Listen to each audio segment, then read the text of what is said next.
En général, on distingue 3 types de coûts.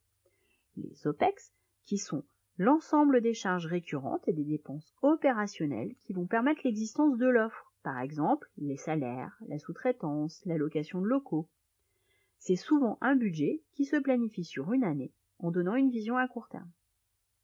Les CAPEX, qui sont les investissements nécessaires à la mise en œuvre du projet, par exemple l'achat de machines, de structures comme un data center ou une usine. En fonction de la nature du projet et de son niveau de maturité, les CAPEX peuvent être planifiés sur du moyen ou long terme. C'est pourquoi, dans un souci de cohérence avec les OPEX et les revenus, il est nécessaire d'annualiser ces coûts. Les dépenses de projet correspondent aux coûts qui vont permettre de développer l'idée avant sa mise en production. En fonction du niveau de détail dont vous disposez et du niveau de maturité de votre projet, vous pouvez dissocier ou non les dépenses projet des CAPEX.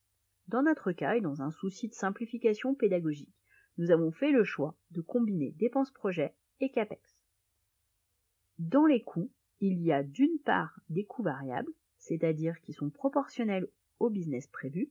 Plus nous vendons, plus nous produisons, plus cela nous coûte. C'est le cas par exemple de l'achat de matières premières, des frais de livraison ou encore des frais de serveur. L'existence de ce type de coût justifie que la partie coût soit traitée après celle des revenus. D'autre part, il y a des coûts fixes qui sont indépendants du volume des ventes. C'est-à-dire que quels que soient les volumes que vous allez vendre, vous devrez payer cette dépense. C'est le cas par exemple pour le loyer des bâtiments ou les salaires de votre équipe. La nature des coûts dépend du choix d'acquisition de la ressource. Nous pouvons louer, acheter, emprunter cette ressource. Si on achète, c'est un investissement. Par exemple, acheter des data centers pour les stocker dans nos locaux. Si nous louons ou que nous empruntons, c'est un OPEX parce qu'on rémunère régulièrement le prestataire qui nous en fait bénéficier. Pour chaque élément ressource, il faut donc réfléchir à la nature de la relation qu'on souhaite avoir avec nos fournisseurs.